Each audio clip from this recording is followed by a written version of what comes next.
Well, welcome to Coffeeists, and today we're going to investigate El Salvador coffees. Now, everyone's heard of Colombian coffee, Brazil coffees, maybe you've even heard of Mocha Java. As Ken was explaining to me, El Salvador coffees have a really interesting history.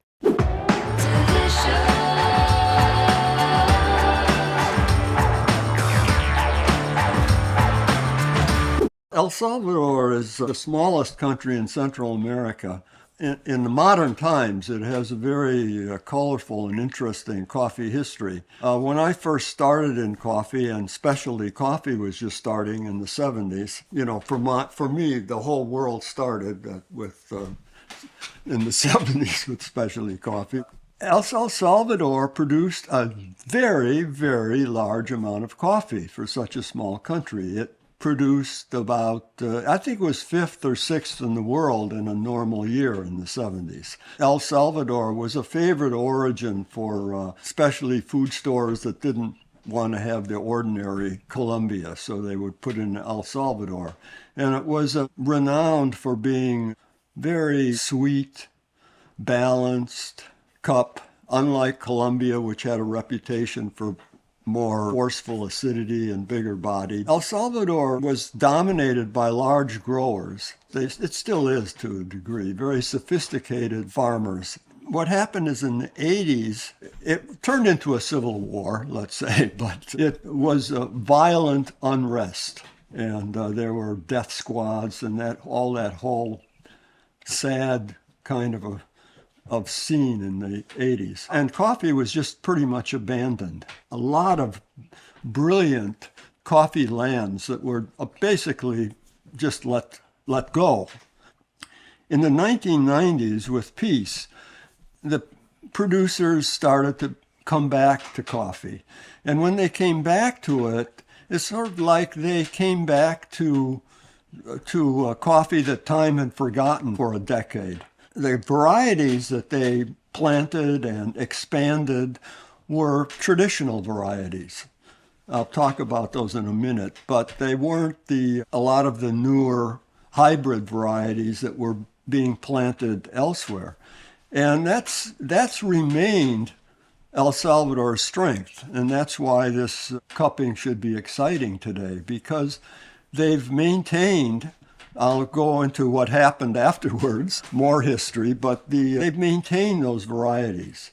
And the varieties, the two most interesting are Bourbon, which most people know is one of the two great streams of variety in Arabica. There's Typica and Bourbon. Well, they had Typica also in El Salvador that they maintained, but the Bourbon in particular. And Bourbon it's not the kind of variety that you immediately recognize as different or exceptional. It tends to just, if you're doing ratings of coffee, it tends to come out higher. It's Bourbon. And there's a certain kind of character to Bourbon, a kind of a sweet, savory fruit. I think most people recognize it most clearly in the Kenya coffees, which are Bourbon types. And in other words, the basic production, which was Bourbon based in El Salvador, was very good, very interesting compared with a lot of other origins. The other variety is called Pacamara. Pacamara, which you probably know, it's a big bean. And what happened was that the El Salvador coffee authorities at one point worked on a hybrid, all Arabica hybrid between Pacas, which is a Bourbon-based tree that grows small. Producers like it because it's small and it's easy to pick. But Margajipe, they took the Mara from Margajipe and Paca from the Pacas and produced Pacamara. It's a tricky hybrid to grow, and it has to be edited after some of the plants revert to one of the two parents, and it has to be removed in the seedlings.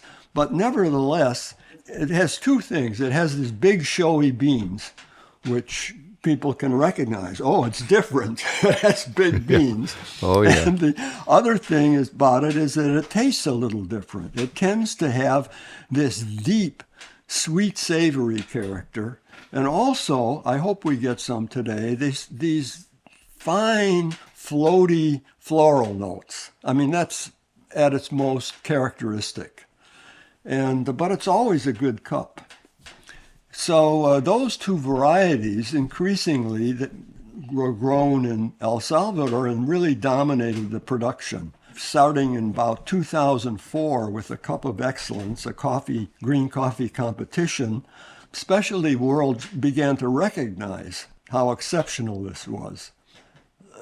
The industry really took off for a few years. It was at least, in specialty circles, if you were keeping track.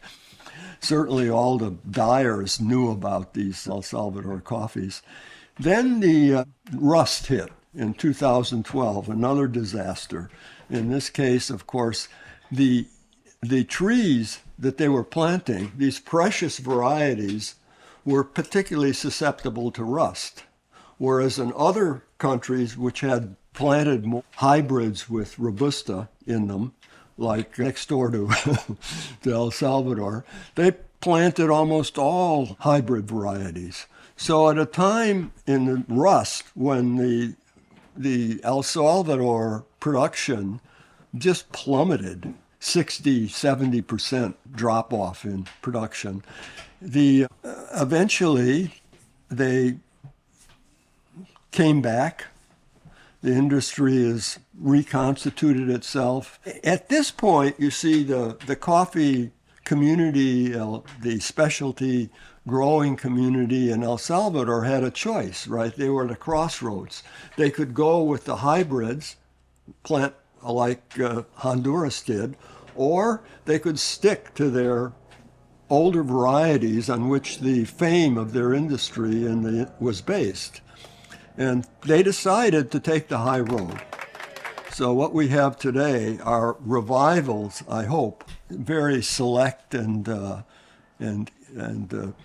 I hope splendid varieties. So that's the El Salvador story, and a coffee-specific story. For me, a very exciting one. It's exciting that the producers and the coffee authorities are trying to take the high road and stick with quality and exciting varieties. I'm hoping that they'll pop in the cup when we taste them. I don't know about you, but I'm ready to drink some coffee. See. Pretty nice, huh? Oh, yeah. This is exceptionally fine coffee. Notice how balanced it is. Yeah. And relatively deep with some resonance. So we have a kind of a very refined chocolate, kind of cocoa. Yeah. Caramel? Definitely caramel. Wow. But there are fruit and floral notes in there, right inside the embrace of the chocolate caramel. Bouquet. It's a very nice, high-toned flower, delicate. I don't know, jasmine maybe? Mm. Fruit, what do you think? I'm thinking raspberry. But it's kind of a tart berry, a little bit of a tart berry. I was right. Almost like a blackberry to me, but... Mm-hmm. Yeah, I think blackberry's better. Oh, man. Glorious. Yeah, it's very, very nice. Yeah, I expect it's going to be light-bodied, but we'll see. But here's to you in fine coffee.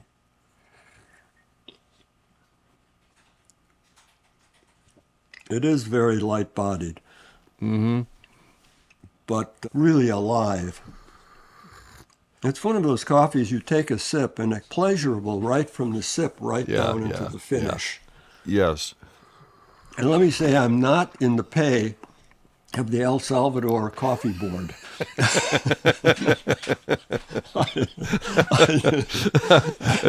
It's a sad commentary. We all have to point that out when we like something. Yeah, but yeah. And I've never even visited farms in El Salvador. I've been Really? there to go to coffee conferences and cuppings. The chocolate it's people who will, if you say chocolate, I'm always afraid that people will think we're talking about Hershey's or something. But it's a delicate kind of cocoa, lively, you're right. fruit cocoa toned sensation. Yeah, this is a light chocolate. It's not like Hershey's, no. Wow, nice aftertaste too. I'm getting that note that it's hard to explain to people the fresh leather note, getting that in the finish in particular. But again, I always need to remind people it means like the aroma of a purse that you're fingering in the store or something, and stick your nose in it. or a fresh wallet freshly filled with cash. I know the cash is a placebo effect, a very pleasant one. I'm not getting the floral notes much in the cup. I think they sort of revived maybe a little in the finish, but I'm getting the fruit. They come back? Yeah. The fruit, the berry, blackberry, we called lovely chocolate and caramel. But there's this leather. In some coffees, that deepening or complicated note might be cedar or something, aromatic wood. I'm not getting that. I think it's more the fresh leather. You have anything more to say before we reveal on this? I'd really recommend this to someone who likes to drink black coffee. It's got a real delicate taste to it, but it's just everything good. I mean, there's just nothing about it. There's nothing to get used to. Sometimes I've noticed when we're tasting, we have to let it cool a little bit for it to really come to life or something. No, right from the first sip. Wow. Yeah, exactly. Right from the first sniff, actually. So, exactly there. Yeah. All right, here we go. I can't wait. No, let me guess first about the variety. Okay. I'm going to say. Actually, I'm going to pay no attention to the man behind that curtain. It could be it could be either, because it has that berry, that sweet tart berry that's associated with Bourbon. But I'm thinking because of the lighter body that I'm going to guess Pacamara. Because the Pacamara has big beans, but it tends the body sometimes is light. Okay. Café Grumpy. Here. Yeah. There we go. Nice. Café Grumpy, and it's an El Salvador Malacara. Well, that's a special or invented. It's a grower producer branding, I suspect. Let me read the package to you and see if it helps. On the northern slopes of the Santa Ana volcano, award-winning Finca Malacara is home to indigenous plants and shade trees. Funes, F-U-N-E-S, Dumont family place importance on community through its educational programs, health services, and recreational activities. Notes of orange, vanilla, and maple sugar. And I will tell you, it's a wash is all I really know about it. And I can show you some beans, and they're not, they're not particularly large at all. No. Okay. I wouldn't say they are. So it's probably Bourbon, yeah. I know I have a Pacamara, don't worry, but this is not the one I was. What were the three descriptors they offered? Orange, vanilla, and maple sugar. Yeah, the vanilla, of course, when you get that sort of delicate chocolate, there's always vanilla involved in that sensation. Well, that is that is we could just finish drinking this coffee. I'll have another. It's funny. Because it's what we often call a regular drinker. I mean, something that you want to drink all the time. It's satisfying without calling attention to itself, but also it's subtly original, I think. If someone said, if I drink specialty coffees, do I have to be a coffee snob? This is not a coffee snob coffee to me. This is a coffee that anybody who likes the taste of coffee would just say, wow, this is a really nice coffee. Right. It just has I it. think there might be some complaint about the mouthfeel, about the body being light. The lack of body? But Yeah. yeah. Yeah. Well, it's not Yeah. a lack.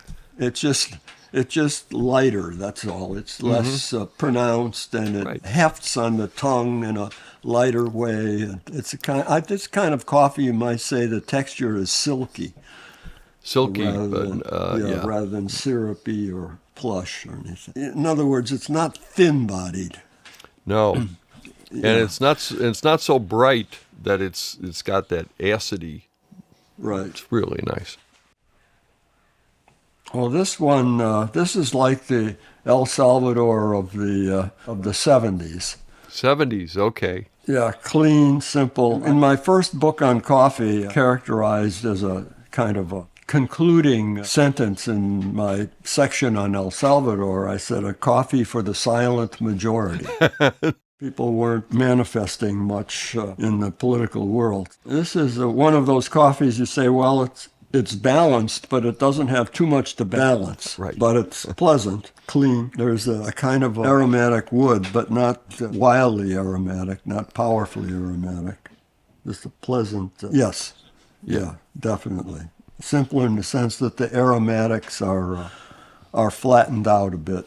I guess the structure, it's not as exciting either. There's not as much range of sensation. Is it fair to say that in the 70s that the specialty coffee industry was developing, but not at the forefront of a grower's mind? Oh, no, there was almost no relationship, very little, between the roasters and the producers. In the 70s, we took names for our coffee off of the coffee bags. And I think a lot of times people didn't even know what the name meant. Right. On the coffee bags. So that's interesting. For El Salvador, there are none of those famous names like Guatemala, Antigua, or Mexico, Oaxaca, or some of those names that came off of coffee bags and had all this romance. Right. I can't remember any El Salvador region or epithet or name. Well, I think I can toast now. Here's to you. Let's trust that there's more in the cup than in the nose.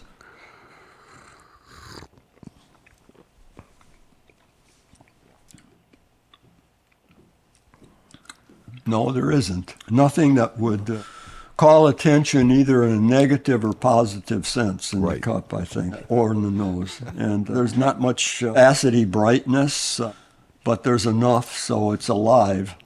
And the aromatic notes, there's a kind of a quiet fruit, maybe dried fruit of some kind. Yeah, pretty clearly. There's way back in there's some chocolate, I think. Not much caramel, but more chocolate. No. A little bit. Maybe I can find some floral notes. Carnation, maybe, a kind of quiet flower aroma, but not much. The wood, which is a kind of a pleasantly aromatic wood. A fresh lumberyard wood. Good. But I'm getting, particularly in the finish, notice the finish is very clean too.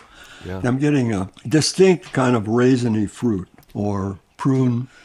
The finish is quite nice. pleasant, isn't it? Yeah, It's very nice. round, clean, has some richness to it. I'll take that. I can't think of anything I don't like in it. It's just, I suppose if I were to be a critic, I'd say I want a little more. This, again, reminds me of those El Salvadors that we all tasted in the 70s. Is this a blending coffee? Do you think this would be used for blends? Oh, yeah, right. In fact, I did consulting for a company, not the company that produced coffee in the United States, but produced coffee in Asia and Europe. And we tended to use El Salvador's as the highlight coffee in our standard blends. In other words, that El Salvador we tasted first, you could get these at a good price. You could get these lively, sweet, kind of with a little bit of fruit and floral, and coffees that didn't call attention to themselves in other respects. They had a kind of a low acidity. In those days, the standard blend would be Brazil as the base coffee, Brazil dry process, Colombia for acidity, power, and body.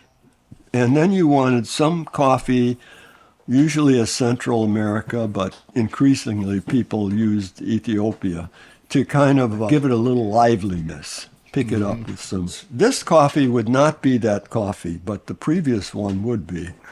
Well, let's see. All right, let's find out what we have here.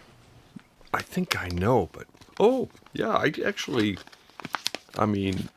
know the name. This is PT's. PT's Coffee. I think they're in Kansas.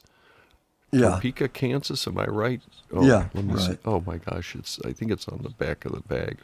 But this is a very distinguished coffee because it's not only from an excellent, outstanding roasting company, but it's SL28, which is a variety from Kenya that I assume has been planted since, in the last decade or so. Right. And I don't know what La Villa is, probably a farm or something. And they're claiming it's a light roast, which I would agree with, washed, and of course the SL28.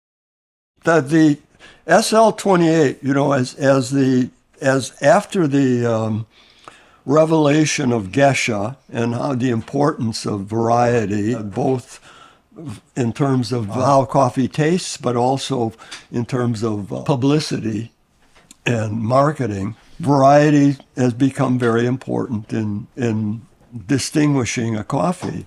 And SL28 is the variety. It's a Bourbon-based variety. Came from Bourbon heritage, and of course it's the coffee that's most associated with the distinctive Kenya taste, which is a kind of a sweet tart berry, black currant or blackberry. Basically, the descriptors fit the SL28. I'm not sure that the coffee fits the descriptors, though.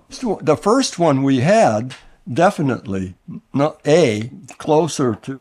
Yeah, it seems like if I were to compare it to Kenya's I've had, it's a lot lighter in all the in the taste. I mean, I've had some powerful Kenyas. Yeah. Of course, yeah, it's famous for its power. This could be grown at lower elevations than Kenyas are, for example, so that would that would explain lead it to be less intense. But I wouldn't know what to attribute. I'd just say maybe the trees were too young. Maybe they didn't just planted them 5 years ago and they haven't reached their maturity, or the elevation isn't there, or who knows, the variety may have gotten diluted in some way. I have no idea. But a very quiet, balanced cup that I would not associate particularly with SL28. So you wouldn't have guessed this as... No. Although it's nice to see it. The first one, had I known SL28 was a possibility, I would have guessed that would have been a likely candidate for Cup A. But Cup B, you can't tell too much, really, what's going on. And it's pleasant. Yeah. Go back to it now. The cup. It's gotten a lot better. This is typical of what happens if you get a really fine coffee in the first cup. Yeah. The next one, the white one kind of raises its head in the shadow of the previous. Now that I just taste this cooling on its own, it's a very lovely cup. It's very balanced. It has a very smooth brightness. The acidity is very present and lively, but it's very smooth. Again, the flavor notes are limited. So I probably, if I had to offer a judgment of this coffee now, I would say that it has a wonderfully balanced and quietly vibrant structure, but that the aromatics are limited, pleasant but limited. Another very balanced, smooth cup. Yeah, very attractive and balanced cups, all three.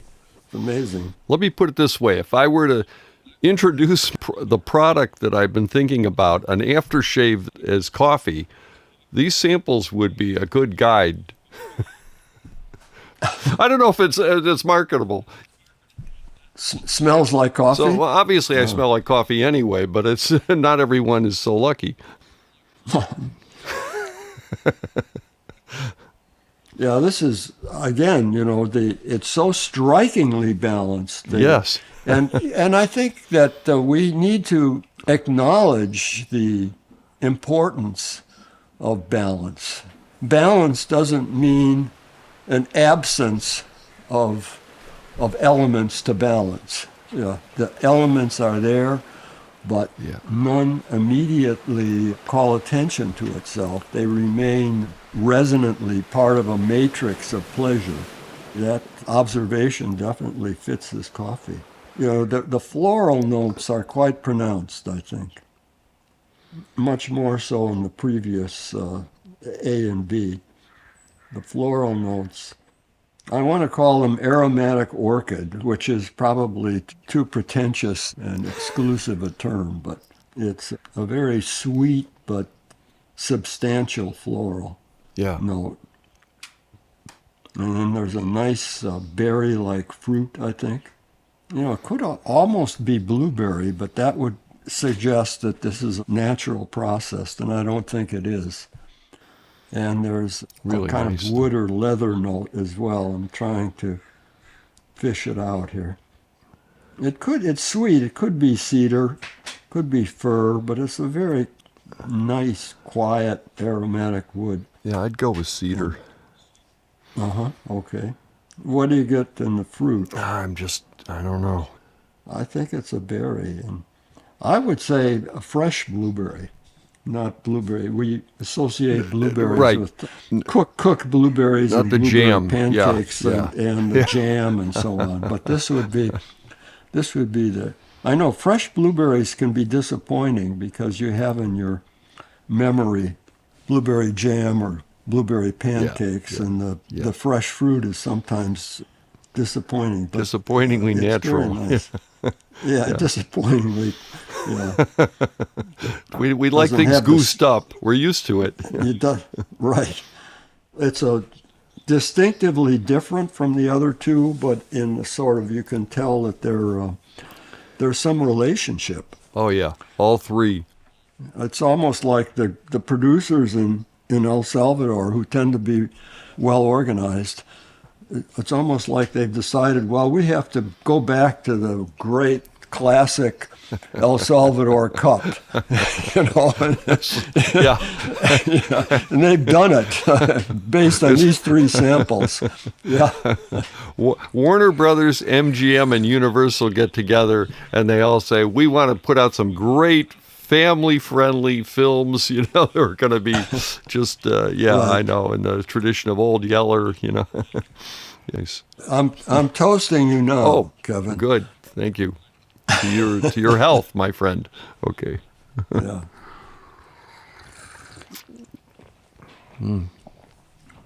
Wow. I'm sorry. I should let you do it first. Go ahead. I just had a wow moment. I mean, with the coffee. I'm just in general, just a reaction. Not analytical yet, but it definitely has more power in the cup than the previous, the A and B. Kind of a depth. The mouthfeel is much more substantial. The acidity or brightness is low-toned, but rather pronounced. I continue to get the flowers. And the fruit now, some kind of berry that I'm picking up, but I can't pin it down. Maybe it's a cherry. Black cherry. I was actually going to say cherry. So maybe it is. In the cup, it's rounder. Yeah, I think cherry would be as close as I could get. But boy, the mouthfeel, man. Perhaps because the A and B were relatively light-bodied, that this one is quite substantial. Mm-hmm. It's got some viscosity to it. Yeah, here we are. Yeah, and it has weight, too. It's a beautiful, beautiful mouthfeel. Somebody who responds to coffee first in terms of mouthfeel would prefer this cup by far to the two previous. Yeah, you can't rule that out either. So now I want to start wildly guessing about the variety. And it could be elevation. It could just be that this is higher grown than the other two. I'm guessing that it's not a standard Bourbon, but possibly Pacamara. We'll see.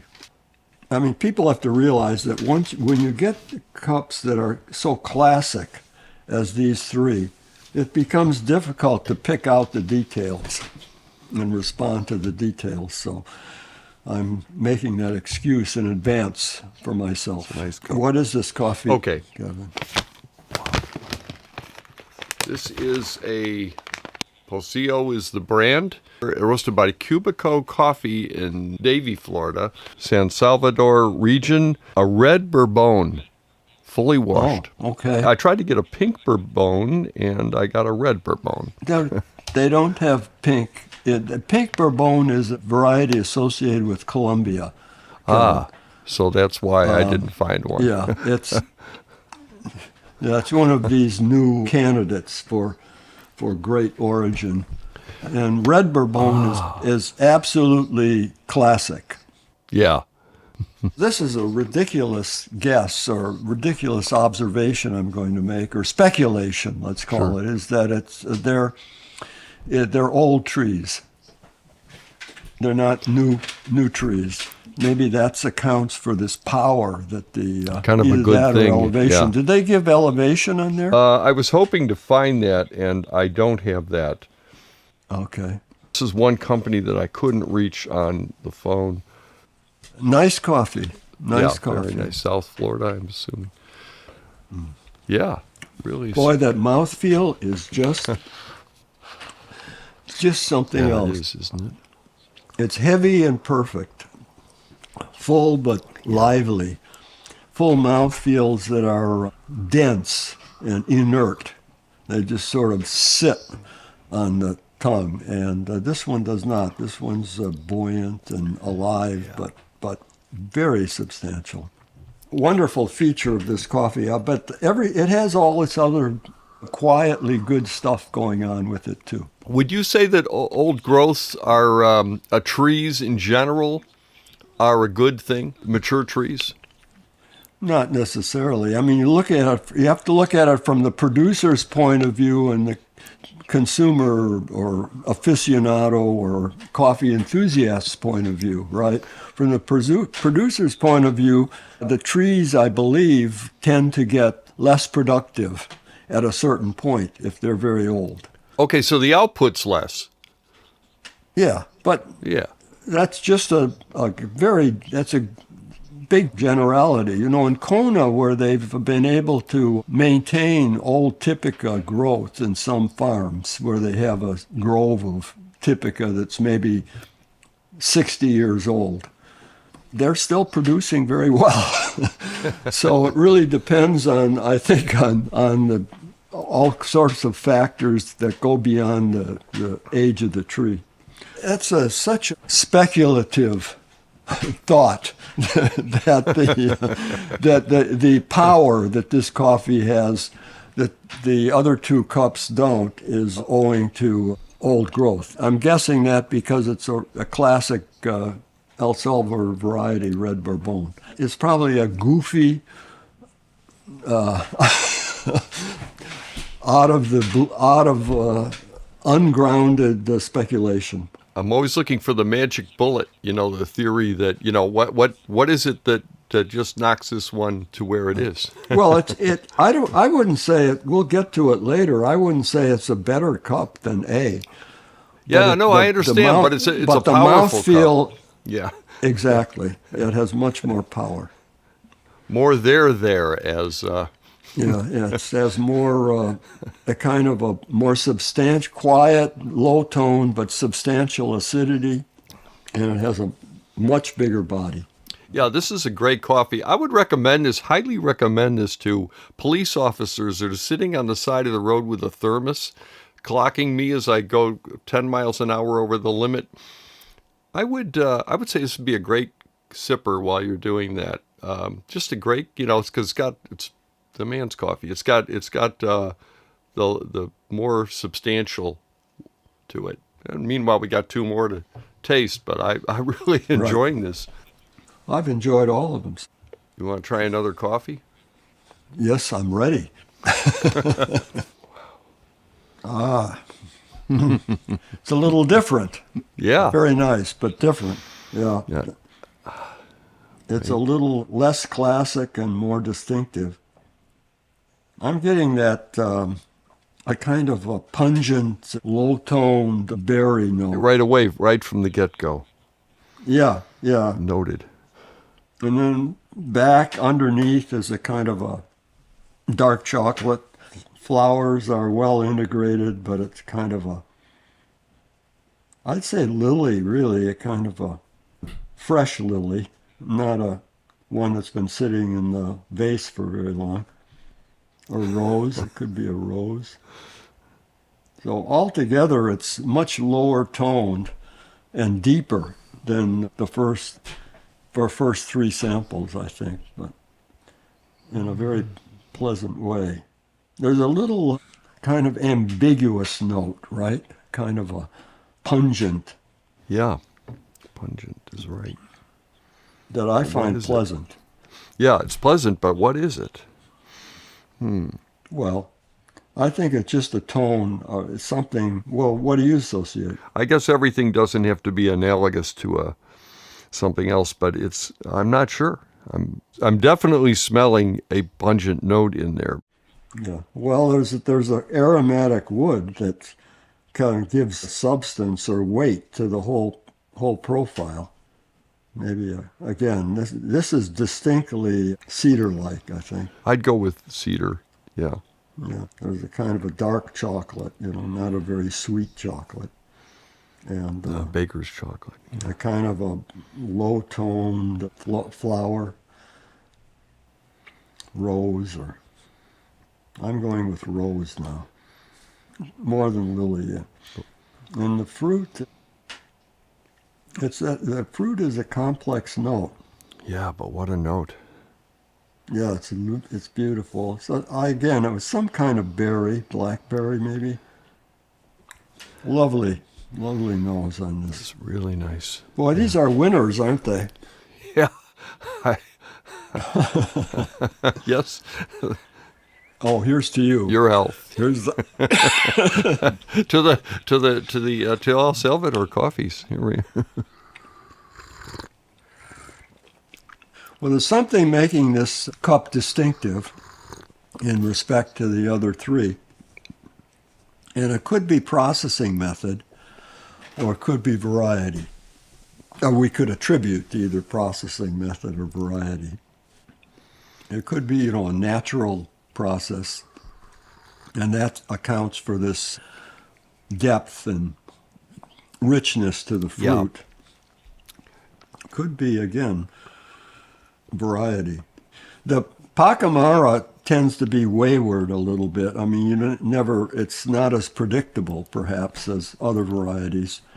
So it could be the coffee that you sourced that claim Pacamara trees. El Salvador is not that large of a country, is it?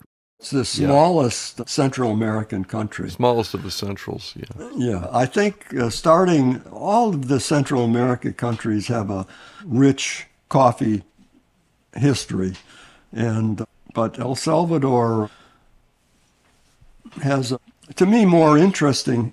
Well, I won't say anything. They're all great. They're all have amazing and complex coffee histories. Why make six enemies? Yeah, right. I mean, I carried on about Guatemala, which has a much more diverse geography and a more diverse coffee industry than El Salvador. But when it's working, the industry is well organized and efficient and really aimed at quality, consistent quality. Well, that's when it's not falling apart owing to crisis. Yeah. True of my life as well. I think the great lesson here today, and I think there is one, is that this is not a really well-known coffee, though. Even when I was telling you, when I was complaining. Origin, let's say, not origin, a well-known right. Origin. Origin, right. Yeah. Because the fact is, people in the coffee industry that I've spoken with, it's like it doesn't have a strong identity to them. You've helped correct that. and of course, tasting it has helped correct it too. There's nothing like tasting. Well, let's see this. Wow. What can we say? Getting back to this cup, a lovely, lovely mouthfeel. This has a viscosity to it. Yeah, that's what I said. It's a very substantial, full mouthfeel and a kind of low-toned richness to the flavor. And again, all of these, it's unusual to get this many coffees in a row that have such a pleasant finish. This really, I don't think there are flavor notes that stand out in the finish, but it's very rich and satisfying and smooth, very smooth. Yeah, nice. So what do we have here? Okay. I know who this is. This is Sparrow coffee. Yeah. Oh, it is a natural. Mm-hmm. Yeah. So that accounts for the depth and that kind of twisty, pungent fruit note. Yeah. That's a very well-known farm, Monteverde. I don't think I've ever met the owners, but it's very well-known. For viewers who aren't used to the language of coffee, when we say natural processed, it means that it's been dried in the fruit. So the fruit dried around the beans and usually gives it a kind of substantial body, reduces the acidity a bit, makes it more rounder and more resonant. That's when it's done right. If it's done wrong, of course, the natural process can lead to rotten tastes. But yeah. In a place like El Salvador, at these fine farms, I don't think we'd ever have a natural that way. This is a very successful natural process, I think. Let's see if I have any good propaganda on them from the roaster, other than it being a natural and they do not seem... That's funny, like there's almost, with these El Salvadors, it's almost a reversion to earlier specialty practices, where the only thing the roaster knew was the name on the bag. No nothings, yeah. Yeah, no nothing. Right. Well, I mean, that's what we knew in the 70s. That's I know. All we had. Right. I mean, Erna Knudsen, the great pioneer of specialty coffee importing, was somebody who would report details of the farms often, or the producers. But she was the first. I call her the Queen of Green. Erna Knudsen broke the glass ceiling and broke away from commodity coffee to help create what we call specialty coffee. And we'd get coffees from other places. All we had was the bag, right? Right. The whole growth of coffee into a global industry really started in the 90s more than any other time, I think. Another nice coffee, yeah, and a natural. Would you say a natural is...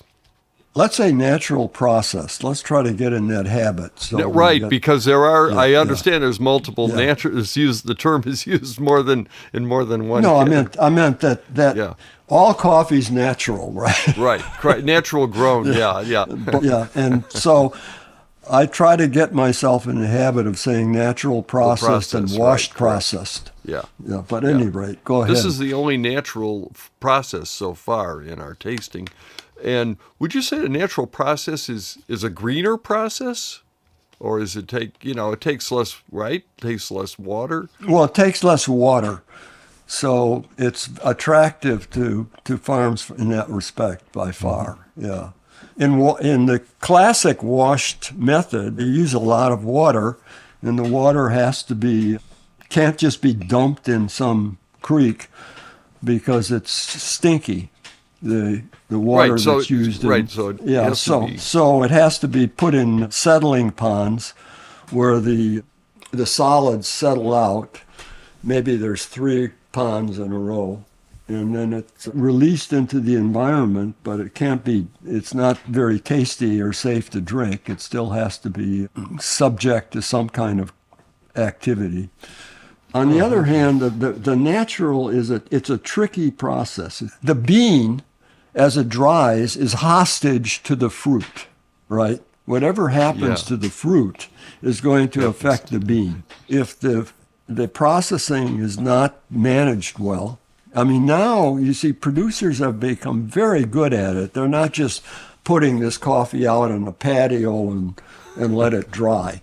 Yeah. They're putting it in basically greenhouse kind of conditions on raised tables, and they're taking the bricks or the sugar content of the fruit as it dries, and they're controlling moisture in these greenhouses by promoting ventilation or not promoting it to kind of control the heat. It's much different kind of product in the old days when the natural just meant that somebody put it out on the sidewalk and let it dry. I think that the two dangers to natural processing, one is, of course, that it rots. Something rots in the pile, and that's the worst kind. Or it ferments. The sugars in the beans ferment, which can be pleasant or unpleasant. But the other danger is that it dries too fast and it comes out tasting a little bit woody. Like a lot of ordinary Brazil naturals are like that. They're kind of nut. They have a nut taste because they've been dried very efficiently, maybe too efficiently. Too efficiently, yeah. Yeah.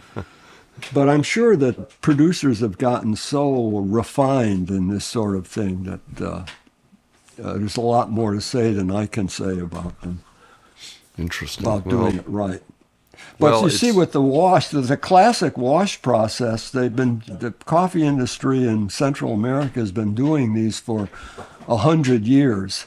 And the technology and mistakes you can make and the right procedures are well known. May not be always practiced perfectly, but well known. And that's certainly true in El Salvador with these very well organized old farms. They know how to do that. Chocolatey fruit, right? Yeah, definitely the chocolate note comes through. Well, I think we have another natural, it smells like to me. Well, this is a very powerful fruit note, so it's the kind of thing that may or may not be pleasing in the cup. But it's always exciting in the nose to get it. Chocolate and fruit. This has a blueberry to me. I'm not getting blueberry, No? but I'm being ornery, I suppose. Well, I knew that. Yeah, no surprise. I'm resisting blueberry because You're resisting it's too jumping easy. to blueberry. Yeah, it is, isn't it? Yeah, right. I want to let the fruit speak to me. Okay. There's a powerful floral element. And this really does, it's a kind of a lily, maybe a lily that's been sitting in the vase In a vase for a while, yeah, it is. And it's a kind of a brandy note, I think. Brandy. Getting wow, that? that's In nice. other words, Yeah. you get a brandy that's really has a fruit to it. That's what I'm getting. It's a brandy, definitely brandy note. In other words, the fruit is an element in that brandy note, I think, to me. I sure hope it tastes as good as it's smelling. Yeah, but it's... That's always a great disappointment, isn't it? When you love the smell so much, and then it doesn't care. Well, I mean, it could be over the top in the cup. We'll see. Yeah. But this is a note, Kevin, that in the old days, the specialty industry, the cuppers would say, take it away. It's Really? Fermented. Oh, fermented. yeah. Yeah, right. It took a while for them to realize that.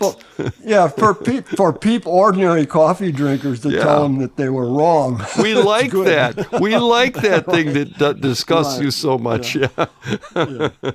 Now, of course, we have the other extreme where the producers are going crazy with processing experiments. I know. Yeah. But this is a classic kind of fruity natural. I think that people in the industry who are critical of this note call it fruit bomb. A fruit bomb, yeah, These I know. These are fruit bomb coffees, as a kind of a put-down brought over from wine. Here's to you and fruit. To fruit.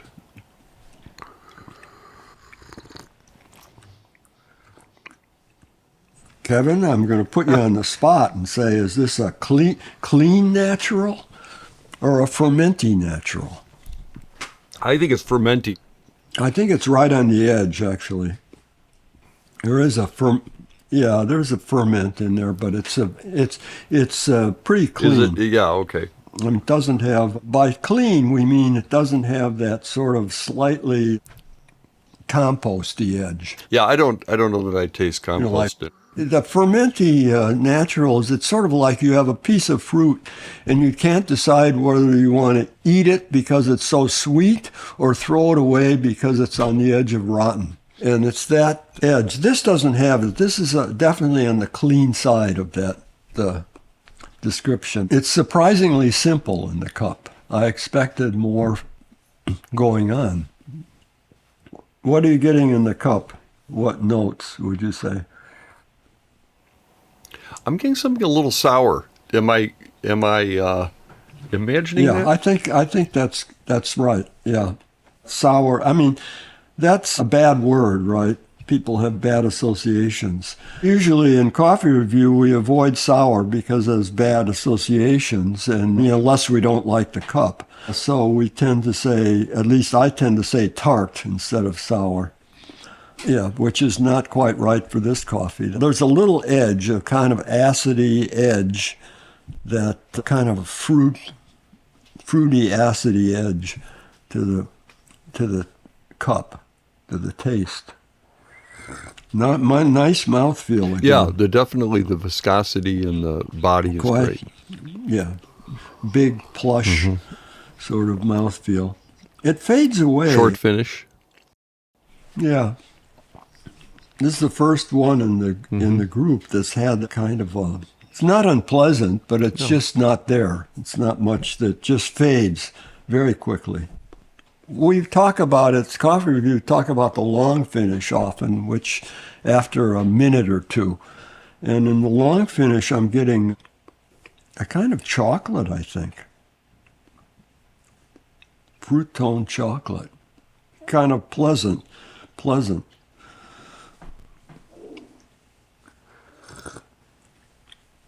Yeah, there's a kind of a little bit of a edge to the cup, and I think that edge, you could describe it as sourish, or you could describe it as maybe a little like the brandy, a little bit of brandy edge, kind of fruit alcohol edge. I mean, very drinkable. Yeah, right. It's, again, a kind of cup that calls attention to itself in basically pleasant way, positive way. Probably make a nice espresso, straight shot espresso. Well, there's something more I want to say about this cup before we just close on it. But what I'm trying to get at is that it does have a kind of a slightly aggressive sour ferment in it. But that's so ugly compared with what I'm tasting, that description. Yeah, I know. It's a very pleasant sensation. It's a very pleasant, fermented, sour. It's hard to describe, but there are plenty of flavors in food and beverages that when you describe them, initially do sound like they would be negatives. And they're not. It's a character that it has. Well, I'm ready to disclose unless you have something more to say. And let me bring this forward. This is a Pacamara. Okay, but it's a natural. Yeah, it's a natural, right? Natural process. So the natural process, I think, is pretty much ruling in the cup. It's pretty much the determining element in the cup. Pacamara. Let me taste it again with Pacamara in mind.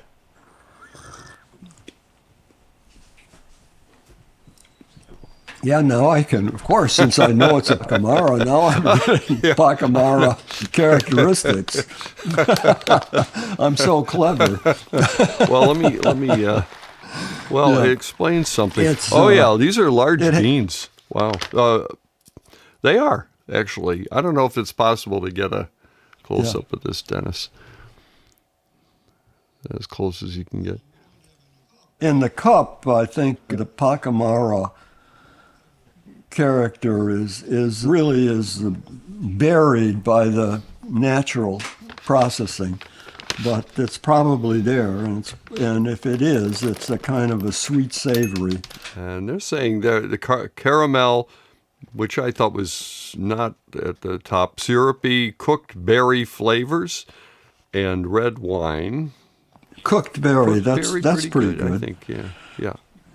Cooked berry, red wine, I would say more brandy than wine. Certainly the fruit alcohol. This is pretty dramatic. Well, look at that. All right. Oh yeah. Pacamaras, they're always at least a little bigger, and often they're very dramatically larger than a normal bean.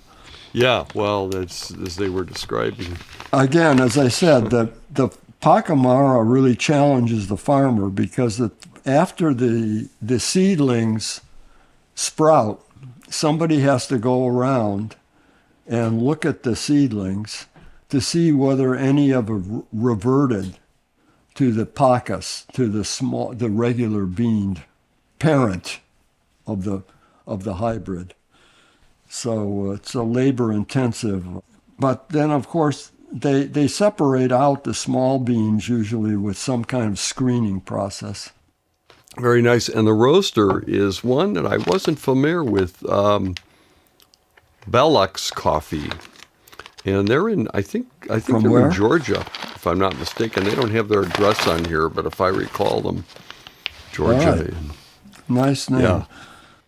What a great under-the-radar coffee that you've introduced me to. Origin. Origin coffee. The reason, Kevin, that I like to say origin is because you have to get people away from the idea that, say, if you have a Colombia coffee, that it's a product of Colombia and it's like a soda pop or something that's been formulated instead of something living coming out of the place and the ground, etc. Yes, I think you're the person who said words matter. It's a good showing, I must say, and I have my preferences. So we have 3 washed coffees, A, B, and C, and then 2 naturals, D and E. And I think the naturals are probably easier to talk about than the washed, because the washed are they're all kind of balanced, clean cups. But I have my preference. For me, the hard ones are the washed coffees because they're pretty similar. You have A that's beautifully balanced.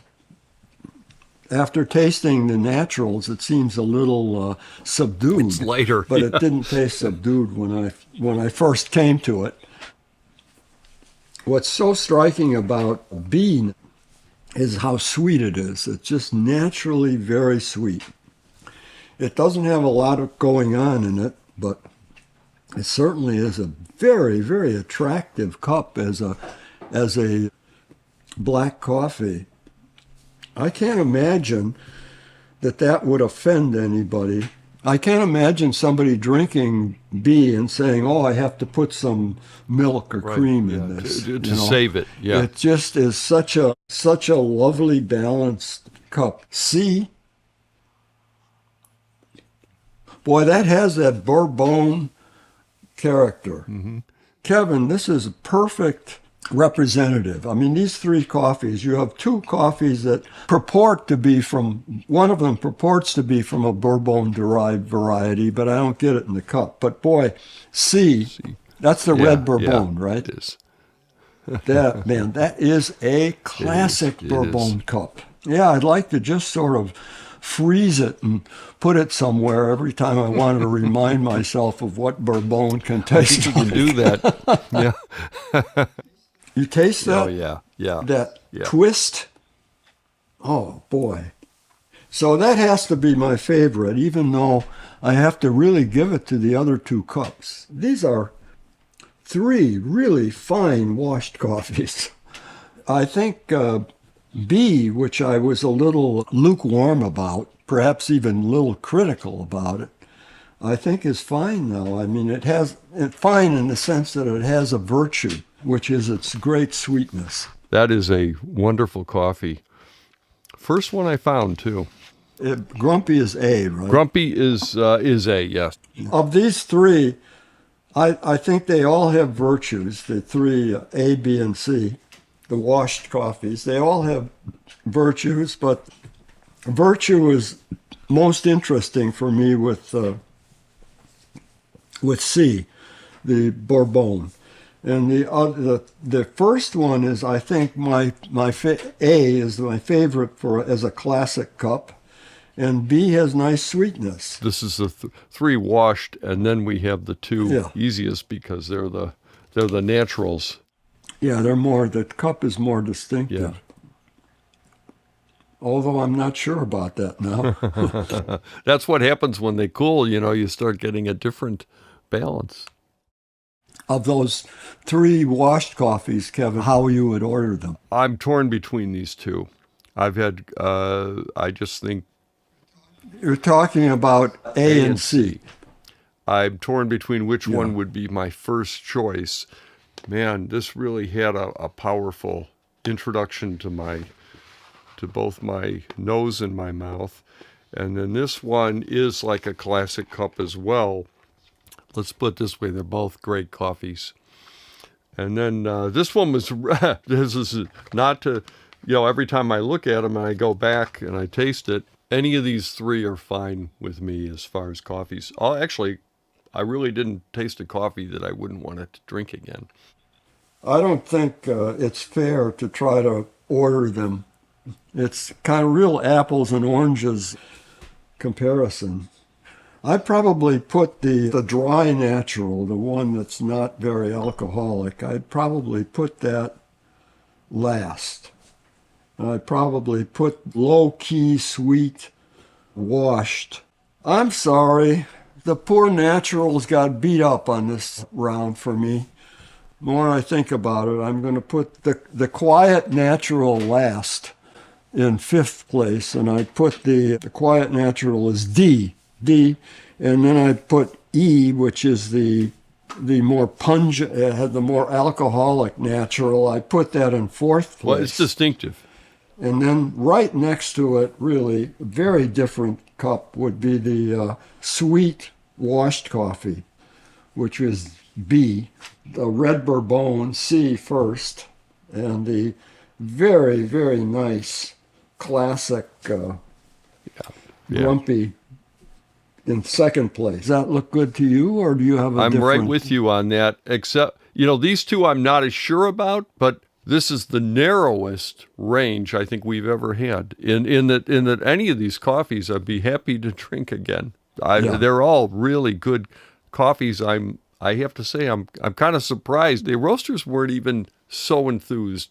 I wonder why that might be. Maybe I just hang out with too many knowledgeable coffee insiders or something. That's kind of why I asked you to do the show. Yeah, right.